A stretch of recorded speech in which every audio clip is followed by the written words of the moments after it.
आले वारकरी रे. हे काय म्हणतात, हे एकत्र आलं ना, नवजो मन दिन आम्ही वैकुंठा. पण कोण, जी देखिली पंढरी रे, ज्याने पंढरी देखिली, ज्याने पंढरीची वारी केली, ते वैकुंठा न जावो. ते म्हणतात आम्हाला वैकुंठाला जायचं नाही. नामदेव राय तर म्हणतात वैकुंठ वैकुंठासिया वैकुंठ कोपट जुनाट झोपडी किंवा पांडुरंगाला प्रार्थना करतात. जरी तुला इच्छा झाली की बाबा ह्या लय वाऱ्या केल्या फिनी, कितीतरी त्रास सहन केलाय, यांना आपण वैकुंठाला घेऊन. तुका नामदेवराय म्हणता देवा तुझ्या जरी मनात आलं तरी माझी विनंती, वैकुंठासी आम्हा नको धाडू हरी. हरी वास दे पंढरी सर्व काळ. आम्हाला वैकुंठाला धाडू नको, पण पंढरीचा वास दे, असे वारकरी म्हणतात. तू म्हणताल आम्हाला तर तशी इच्छा नाही. समजायचं तुम्हाला जर तशी इच्छा नसेल तर तुम्ही ओरिजिनल, अशी जर इच्छा नसेल तर आपण ओरिजिनल वारकरी. खरंच बऱ्याच माणसाला वारीचा अर्थच कळत. त्यांना वाटतं घर सोडून इथं येणं ह्याला वारी, याला वारी नाही म्हणत. तर वारी म्हणजे भजन, कायेनं भजन, वाचेनं भजन, मानसिकतेने भजन, या तिन्ही साधनेतून भजन करणं याचं नाव आहे वारी. विठ्ठला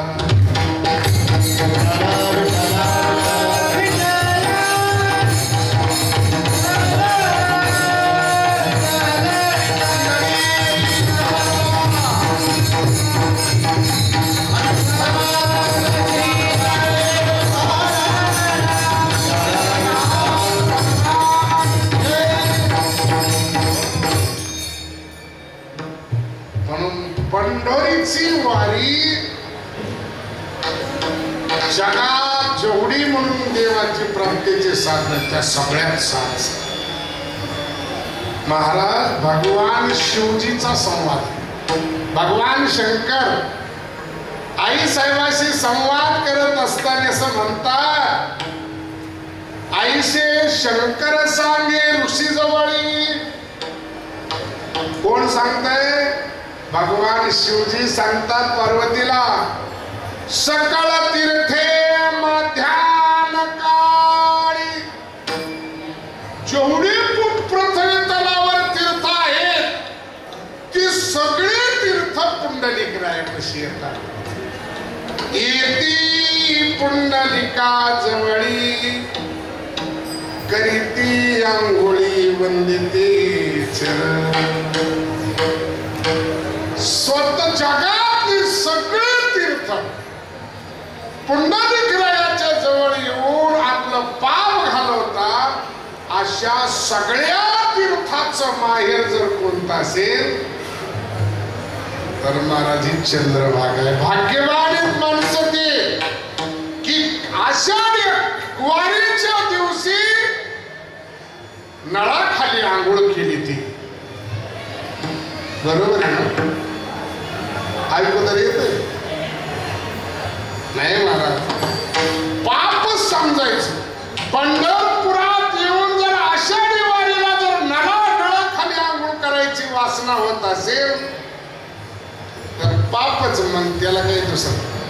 कारण नामदेव म्हणतात आषाढी कार्तिकी भक्त जन येते आणि नळाखाली बसून आंघोळी करीती. असं आहे का? पण चंद्रभागे माझे स्नान. मग दर्शन हेळा मात्रे तया होईल मुक्ती. जर वारीला नियम नाही सांभाळले तर आपली चक्कर होईल, वारी नाही होणार. मला सांगा, पंढरपूरला येणं याला जर वारी म्हणत असाल तर मी तुम्हाला असं विचारतो, तुम्ही जास्त वेळा येता का कंडक्टर ड्रायव्हर जास्त वेळा येते? हो, खरं सांगा, पेटी वाजता. पंढरपूरला येणं याला जर वारी म्हणायचं असेल तर तुमच्यापेक्षा कंडक्टर ड्रायव्हर नक्कीच जास्त वेळा पंढरपूरला. म्हणून काय त्याला कुणी वारकरी म्हणते, कुणी पाया पडते? का पाया पडत नाही? ते भजन करत नाही. का पाया पडत नाही? ते चंद्रभागेला येत नाही. का पाया पडत नाही? ते प्रदक्षिणा करत नाही. आणि हे बी जर येऊन नुसतं जर खातच असेल पंक्तीला तर याला तरी वारकरी म्हणायचं काय अधिक आहे? म्हणून भाग्यवान महाराज म्हणतात, या पंढरीला जो आला तो जगात कुठेही जरी गेला तर सगळे तीर्थ त्याच्या समोर हात जोडतात. मला वाटतं यातच प्रमाण ते अनेका तीर्था जाते तीर्थे वंदिते तयासी ऐसे पंढरी मनी ध्याते त्यासी ती लोकी गती. ते अनेका तीर्था जाते तीर्थे वंदिते तयासी. जगातले सगळे तीर्थ पंढरपूरला जाऊन आलात होय तुम्ही, आम्हाला दर्शन घेऊ द्या. एवढा पंढरीच्या वारकऱ्याचा महिमा आहे, लक्षात ठेवा. विठाला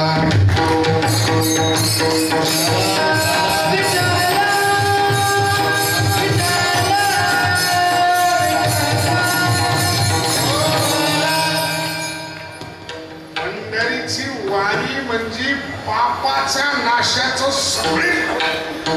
इथं आल्यानंतर चंद्रभागेकडे बघितलं, सगळे पाप जातात, सगळे. पंढरीला जायचं म्हटलं तरी सगळे पाप जातात.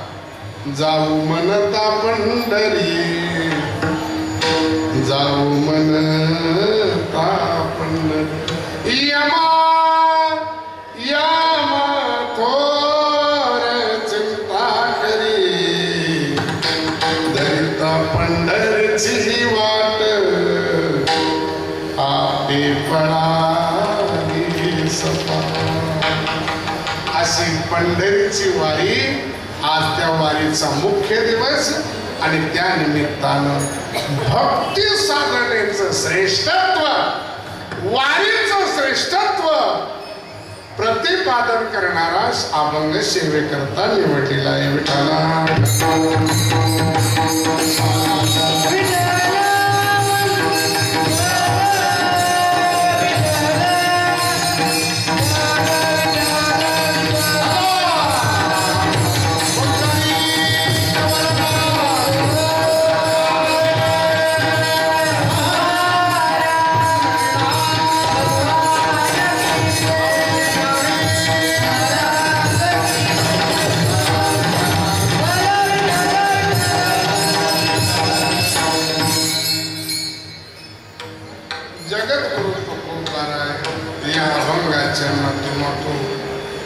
ही भक्ती साधना किती श्रेष्ठ साधना.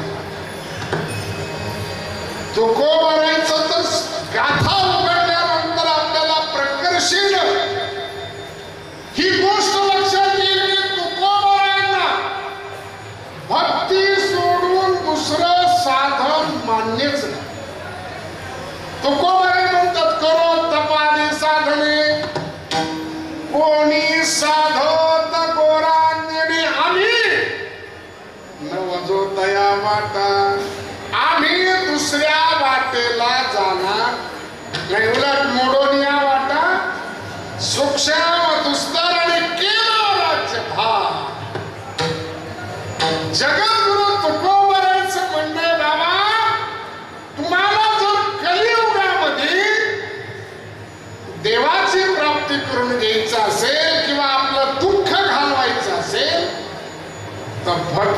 सोडून दुसरं साधन कलियुगामध्ये फक्त भक्ती हेच एक साधन आहे की जे तुम्हाला देवाचे. म्हणून कलियुगा माझे करावे कीर्तन तेने नारायण देईल भेटी.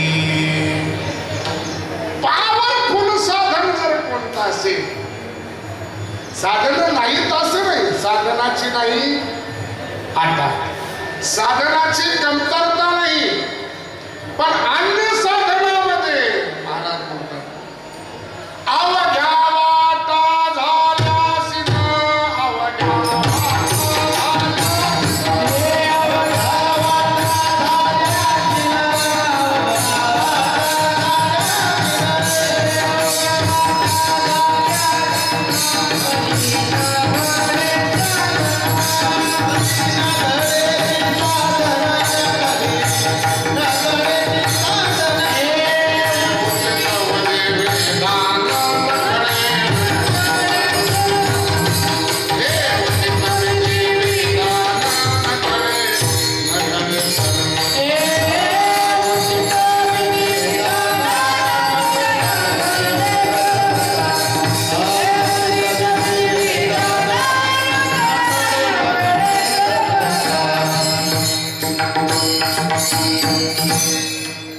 अवघ्या अन्य साधना करण्याच्या लायकीचे आपण राहिलोच नाही. मला सांगा बरं, आपण हिमालयात जाऊन बसू शकतो, आपण योग करू शकतो, आपण जप करू शकतो नाही. अन्य साधनाचा ताकद नाही किंवा ती साधन. मग भक्तिपंथ सोपा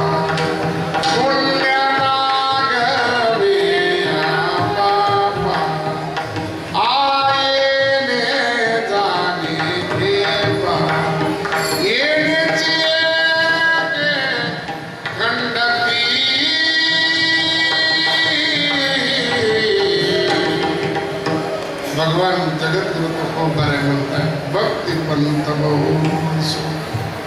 भक्ती हे साधन पॉवरफुल कलियुग. गमो नास्तेव नास्तेव नास्तेव गतिराज्ञता. एकच कलियुगामध्ये साधन येते म्हणजे देवाच्या प्राप्तीचं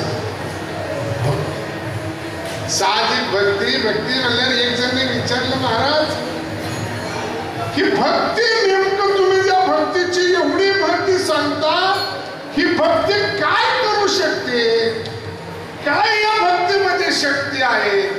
त्या भक्तीतल्या शक्तीचं दर्शन अभंगाच्या पहिल्या चरणामध्ये करतात. Hey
भक्तीची महती सांगता. भक्ती करा, भक्ती साधना श्रेष्ठ आहे, भक्ती साधना श्रेष्ठ आहे.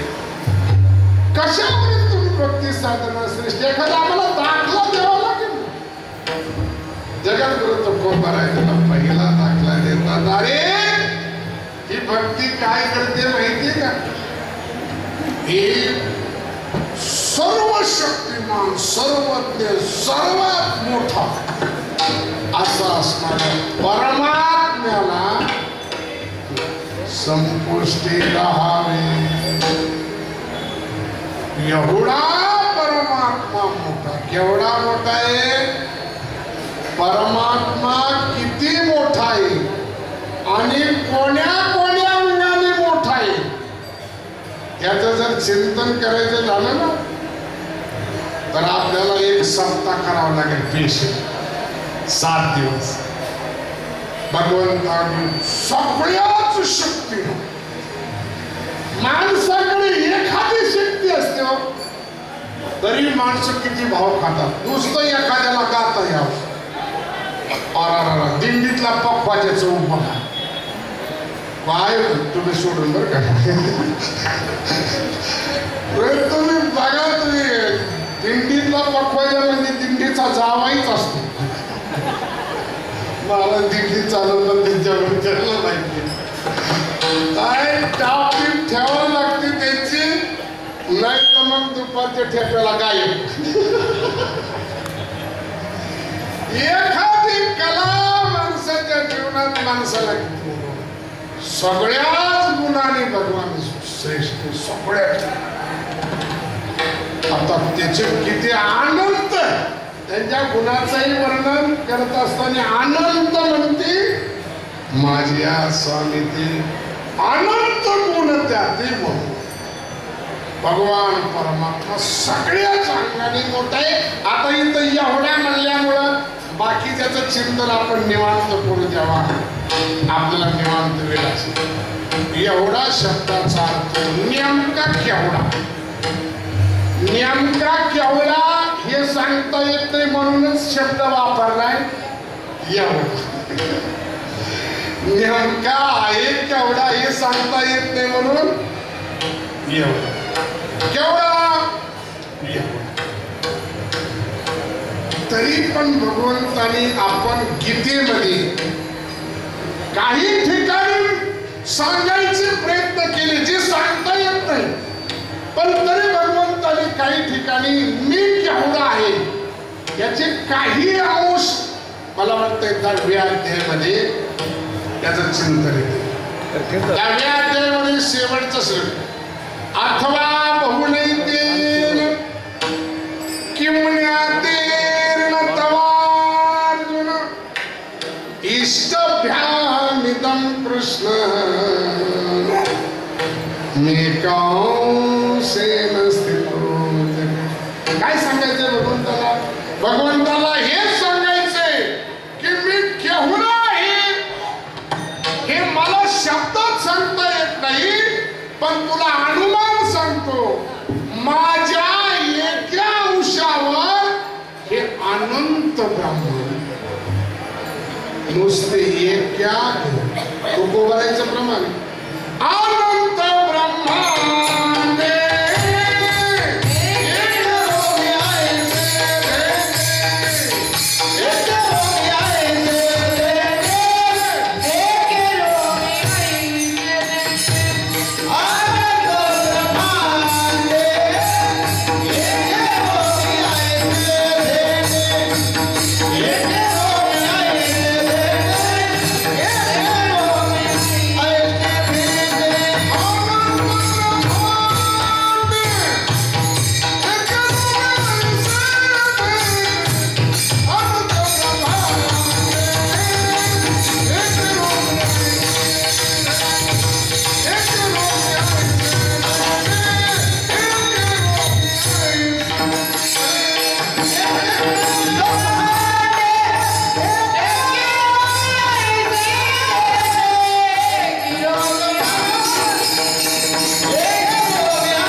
अस्तित्व जगत म्हणणं काय?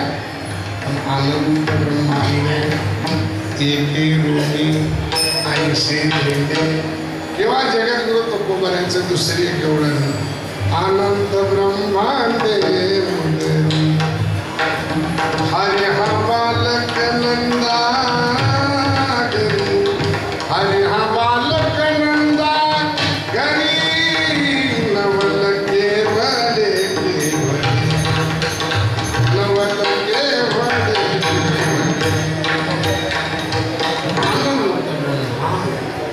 ज्याच्या उदरामध्ये तो नेमका केवढा आहे सांगता येत नाही, पण तुकोबाराला हे सांगायचं ज्याच्याबद्दल बोलता येत नाही.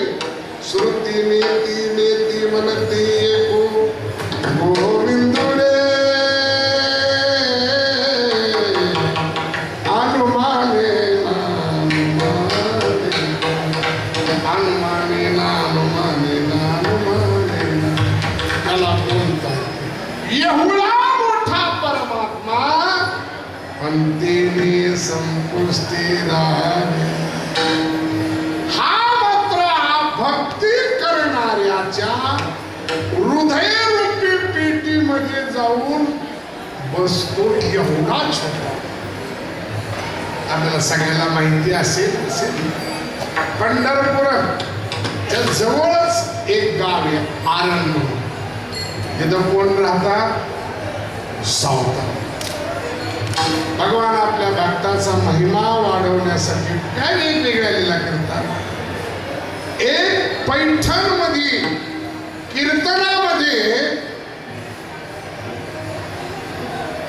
कीर्तनात वर्णन आहे केलं. आंधळ्या पांगळ्याचा एक विठोबाला प्रसवला विश्वतोची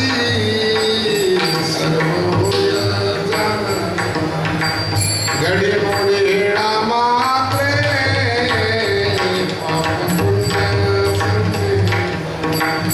बाबा दुःख कोणवारी तुझं वाचोनी चिंता धर्मजा जागू तुझा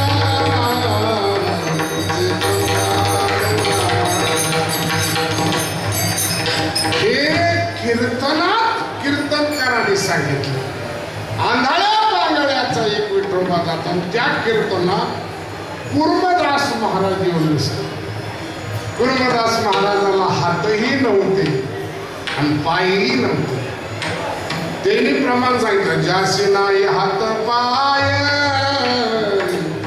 तेने करावे ते काय शुद्ध भाव धरुणिया पंढरपुराची इच्छिले ते फळ देतो त्यासी नवला वटायेगा. ज्याला हात नाही पाय नाही जो चालू शकत नाही भक्ती मार्गाला त्यांनी काय करावं? त्यांनी पंढरपूरला जावं.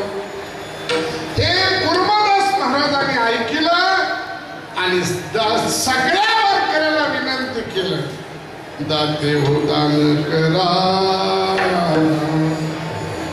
जाते पंढरपुरा ज्ञान तीर्थवरी आगमना स्वयरा. तुम्ही पंढरपूरला चालला का? माझी विनंती मला सुद्धा घेऊन जा. लोकांनी बघितलं याला हात नाही पाय नाही हे चालणार कसं? खांद्यावर घेऊन लोकाला पिशवी सहन व्हायला आता आलं कसं? पडशा पूर्वी वारकरी पडशा घ्यायच्या आता पिशव्या सहन होते. याला घेऊन कोणतं? कोणीही प्रतिसाद दिला नाही. दिंडी निघाली पण कुर्मदास महाराज पंढरपूरच्या बेदाने महाराज स्वतः लोटांगण घालत घालत गडबडा लोळत लोळत लोळत इथं लहुड म्हणून गावी कुर्डवाडी शेटफळच्या पुढे लवळ त्या लवळ कशी आली आणि प्रकृतीच पूर्ण शक्ती केली. तिथून निरोप दिला पांडुरंगाला, पांडुरंगा तुझा भक्त आला आता पुढे नाही येऊ शकत. तुम्ही मला इथे या आणि दर्शन. तिकडं वारी वगैरे झाली, सगळी मंडळी पंढरपूरला आलेली. ज्ञानोबा आहेत, नामदेव आहेत, निवृत्तीनाथ आहेत, सोपान काका आहे, मुक्ताबाई, गुरोबा काका, सगळी मंडळी. वारी झाल्यानंतर आपल्या भक्ताला दर्शन द्यायचे म्हणून भगवंतांनी या सगळ्या भक्त मंडळीला घेतलं आणि पूर्वदासाला भेटायला जायचं म्हणून लोहळला. ही सगळी मंडळी भगवंत पूर्वदासाने बघितलं, लोटांगण घालत प्रभूच्या चरणापाशी आले आणि भगवंताला प्रार्थना केली, पांडुरंगा आता आम्हाला यातून मुक्त केलं. भगवंताने त्यांना त्या ठिकाणी समाधी दिली आणि परत पंढरपुराकडे निघाले. पण भगवंताने येता येता एक लीला केली. अरे सगळ्या भक्ताची एकमेकाच्या भेटी झाल्या, पण माझ्या सावतोबाची कोणाचीच भेट झाली. कारण सावता महाराज एकमेव असे भक्त आहेत की ते पंढरपूरला आले नाही. पंढरपूरचा परमात्मा पालखी घेऊन आजही महाराज समाधीला तिकडे जातात विठाला.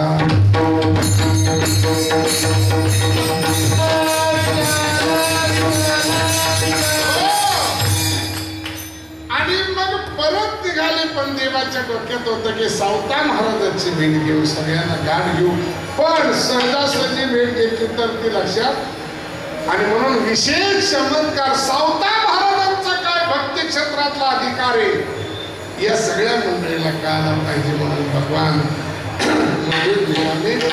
सावता महाराजाचा मळा जवळ आला असं बघितल्यानंतर सगळ्या संत मंडळीला सुखाना दिल्या आणि सावता महाराजाच्या मळ्यात सावता महाराजाचा कांदा, मुळा, भाजी, आवडी, विठाबाई, माझी मोठ, नाडा, विहीर, दोरी, आवडी, हे सगळं संत महाराजांचं शेतीतलं सगळ्यामध्ये भगवंताचं दर्शन. नेमके सावता महाराज तिथं मळ्यात काम करत असताना जवळ पळत आले, सांगितलं सावता महाराज मला तुम्ही जागा द्या. का माझ्या मागं चोर लागले. ते चोर असे की ते मला जर त्याने ओळखलं बघितलं तर मला काही सोडत, कारण हे सापडतच नाही ना कोणाला. मग सगळेजण त्याला धरायला जातील, पण त्यो हातात यायच्या ऐवजी मायाच हातात येते.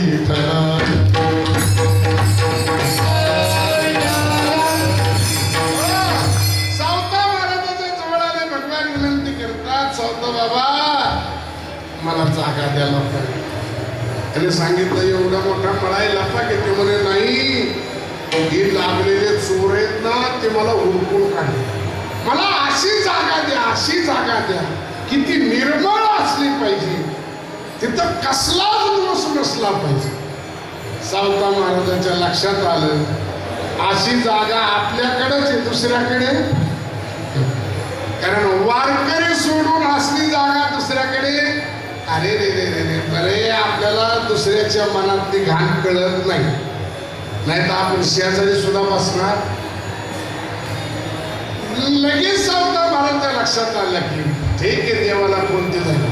सावता महाराजांनी कसलाच विचार न करता आपला समोरचा जो विळा होता तो डायरेक्ट छाती फाडली आणि स्वतः भगवान जाऊन त्या हृदयामध्ये जयाची चोखंडी मानसी मी होण्यासे क्षत्र संन्यासी जयाने दिल्या ते उपासी वैराग्य किंवा तुका म्हणे चित्त करारे निर्माण एवो गोपाळ राय ते भगवान तिथे येऊन सावता महाराजाच्या हृदयात भगवानले. नंतर नामदेवराय होते, ज्ञानेश्वर महाराज होते. नामदेवराय आले, नामदेवरायांनी बघितलं देव इथंच आहे. सावता महाराजाला विचारलं देव बघितले का? सावता महाराज एक भी नाही दोन नाही. ज्यांनी देव बघितला ना ते बोलतच नाही. बोलत तोपर्यंत जोपर्यंत बघितलं. ते विनोदाने एक गोष्ट सांगतात, एक जणाची सोन्याची अंगठी पाण्यात पडली, काढायला गेला, सापडली, आनंद झाला पण सांगता येणार. आणि जोपर्यंत सांगत होता तोपर्यंत सापडली ना. तसंच देवाची भेटी झाली की बोलणं बंद होतं.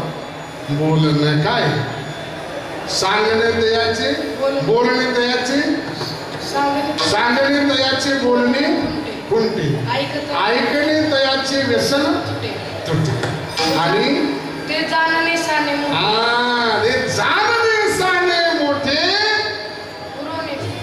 उरोनिधी. भगवंताची भेट काय करते? जाणणे साने मोठे उरोनिधी. बोलणं सावता महाराज. पण नामदेवराय होते. नाम देतोय, नाम कायम देवाला दाखवतो आणि ज्ञान देतो. नामदेवरायांनी बघितलं. नामदेवराय ज्ञानेश्वर महाराज झाले आणि मन सावता महाराजाचा अधिकार कळाला. मला कशा करता सांगायची गोष्ट, एवढा मोठा परमात्मा पण तेने संतुष्टी राहावे. म्हणजे पण त्याच्यासाठी हा एवढा मोठा परमात्मा एवढा अधीन होतो, त्यांच्या ह्याच्यात राहतो. पण कुणाच्या आदेशाने, तर ते कुणाच्या आदेशाने किंवा कुणाचा आदेश तो पाळतो याचं वर्णन अभंगाच्या दुसऱ्याच.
तसं त्याला व्हावं. भक्त मंडळीने सांगितलं, कृष्णा चाल आमची वळती हाण. लगेच हात जोडून आले द्यावे दाई, लगेच तुमची वळती. गोकुळातला प्रसंग आहे. भगवान एके दिवशी यशोदेच्या जवळ असतो आणि इतके रडायला लागले, इतके रडायला लागले. नाना परी समजाविते परिणराय श्री हरी, परिणराय श्री हरी. दही भात कालावणी दिला वेगी जण करी, दिला वेगी जण करी. कडेवर घेऊन फिरले मी दारोदारी. राधे रडायला लागले.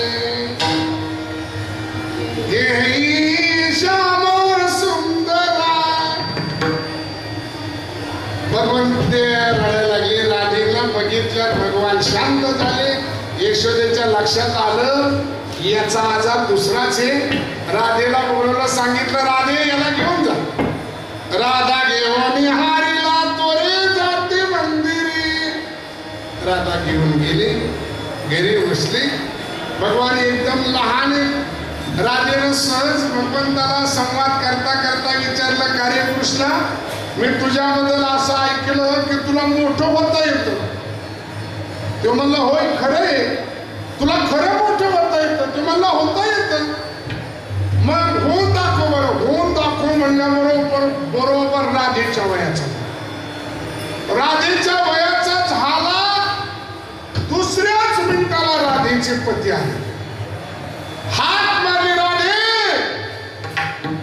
राधेचे खाडशीर डोळे उघडले.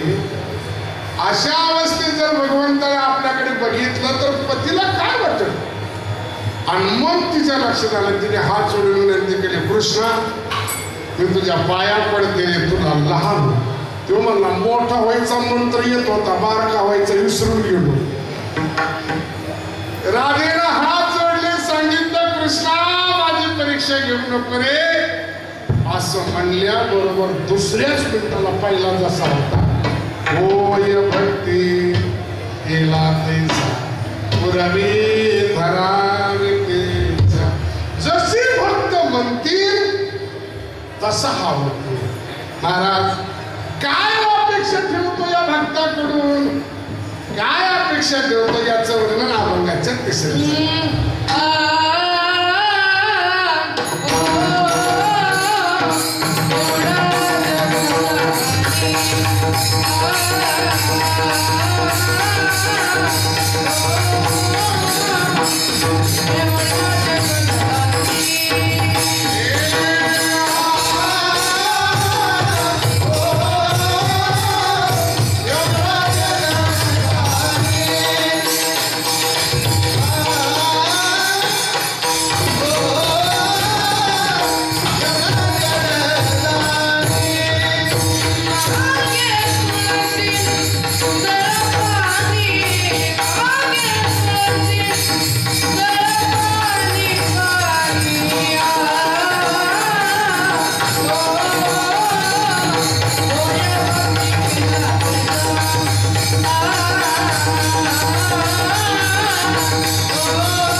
शब्द आला.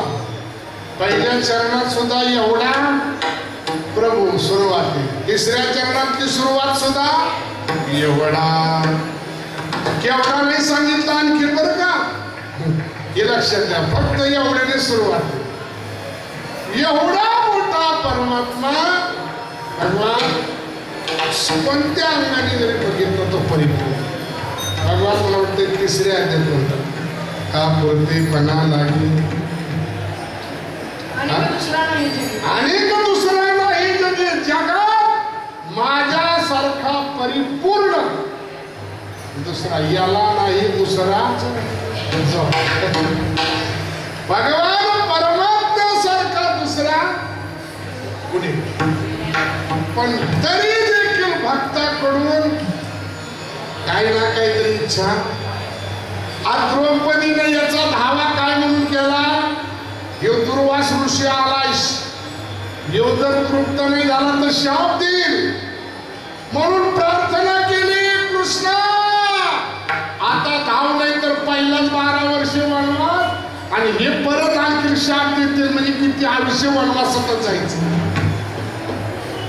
यांना जीव घालण्यासाठी द्रौपदीने हात दिली आणि हा आल्याबरोबर पहिल्यांदा म्हणतो मलाच काहीतरी खायला. म्हणजे एकादशीच्या घरी शिवरात्र पाहुणे गेल्या. तेव्हा नाव तिने सांगितलं काही सुद्धा नाही. ते मला काही नाही असं काहीतरी बघ. थाळीला गेलो, पान सापडलं महाराज. पण पान का होईना घेतलं. याला फार नाही, पत्रम पुष्पम खलम येऊन पण घेतोच. आणि हे दाखवून देतो की माझी बराबरी सोन्याचं लाकीड घालून बराबरी होणार नाही. माळकऱ्याची तुळशीची बराबरी जगात कोणीच करू शकत. मागे तुळशी आपल्याला सगळ्याला माहिती नारदाची गोष्ट. एकदा नारद सहज फिरत फिरत गोकुळात आले. गोकुळात आले की सगळ्या गोपिकीचे गुरु होते, सगळ्या गोपिका झाल्या साधलं ह्याचे सत्यभामेला भेट. सत्यभामेला भेटल्याबरोबर सत्यभामेनं नारदाला हात जोडून विनंती केली, नारदा बरं झालं तुमची भेट झाली, लई दिवसापासून माझ्या एक डोक्यात होतं. ते म्हणजे काय? ते म्हणे मला जर एखादी वस्तू एखाद्या माणसाला जास्त आवडत असेल आणि ती वस्तू पुन्हा मिळायची असं वाटत असेल तर त्यांनी काय केलं पाहिजे? एखादी वस्तू आपल्याला आवडती वस्तू जर आपल्याला मिळावी असं वाटत असेल काय केलं पाहिजे? त्यांनी सांगितलं आपली आवडती वस्तू जर आपण दुसऱ्याला वाटली तर ती परत मिळते. त्यांनी सांगितलं अहो वस्तू एखादी ठीक आहे, अहो पण माझी अडचणी मला जन्मोजन्मी श्रीकृष्ण परमात्मा पती म्हणून लाभावा म्हणून मी काय करतो? ते म्हणे वडाला प्रदक्षिणा कर. एक जण असं गेलं होतं वडाला, हे तुमच्याकडे मारतात का? एक जण गेलं संध्याकाळी उलटे मारत होत, ही सकाळी सवाशी मारून गेलेली आहे. हे मला असं करे किंवा मला तिने 7 जन्म मागितला, हा शेवटचाच व्हा म्हणून उलटे काढून टाकतो म्हणजे. पुन्हा आपल्याला हाच पती मिळावा असं जर वाटत असेल तर नारदा मी काय करू? नारदाने सांगितलं अगं याच्यासाठी दुसरा उपाय नाही, दान कर. ते म्हणे पण कृष्णाला घेणार कोण? ते म्हणे मी आहे की ब्राह्मण आहे, वारकरी आहे, कीर्तनकार आहे, असं पात्र तुला तरी कुठे मिळणार आहे परत? तुम्ही घेणार? म्हणले हो सोड म्हणले संकल्प. लगेच सत्यभामेनं संकल्प सोडला. कृष्ण पण कृष्ण का हिचे एकटीचा होता का? कृष्णाला किती होत्या? 16,107. 8वी होती ना. हे बाकीच्याला बातमी कळाली की आपला नवरा सत्यभामेनं दान. तोपर्यंत लगेच तर नारदानी महाराज तिथनं लगेच गेले भगवान श्रीकृष्णाकडे गेले. सांगितलं कृष्णा चल आजपासून आपली खांदे पालट झाले, आता मी मालक आणि तुम्ही माझे, तुम्हाला दानात घेतोय. ते म्हणे बघा हा कॉल आहे, तुमच्या बायकोनं मला तुम्हाला काय केलंय? दान दिलं. असं म्हणल्यानंतर भगवान तर भगवानच खेळत येण्याची. भगवंताने हात जोडले. सांगितलं मग काय सेवा करते? म्हणे आता ही जोडी तुमच्याकडे. आपली जोडी काढली, भगवंताने घेतले.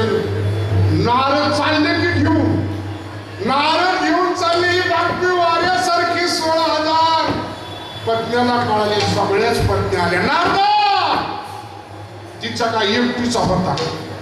ते म्हणे भांडायचं तुम्ही तिला भांडा ना, मला का भांडता? मी दानात घेतलंय, मला बोलायचं. सगळ्या जणी तिला म्हणाले. ती म्हणली मी संकल्प सोडतो. नारदाला विनंती केली, नारदा याच्या मोबदल्यात तुम्हाला काय पाहिजे? याच्या मोबदल्यात तुम्ही जे म्हणाल ते आम्ही देतो, पण आमचा पती आम्हाला दे.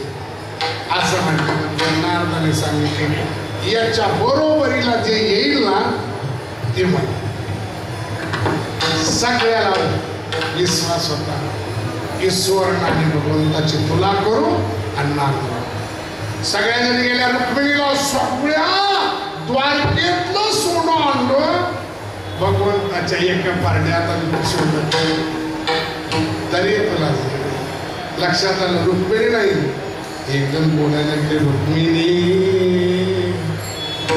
तुम्ही स्वस्त कशा बसल्या, उठा की चला. रुक्मिणी तुम्ही स्वस्त कशा बसल्या, उठा की चला. चला. रुक्मिणी विचारलं काय चालू? म्हणे भगवंताची तुला चालू. नारदाला भगवंताच्या बराबरीला जे येईल ते द्यायची. सोन्यानं रुक्मिणीनं बघितलं भगवंताची तुला सोन्यानं भगवान तुला जाणार नाही. रुक्मिणीने सांगितलं सगळं बाजूला काढा, चटकन उठा दे मग रुक्मिणी तुळसी पात्र हाती घेऊन उठा की चला. तुळशीचं पान घेतलं, सगळं सोनं बाजूला काढलं आणि एक तुळशीचं पान टाकल्याबरोबर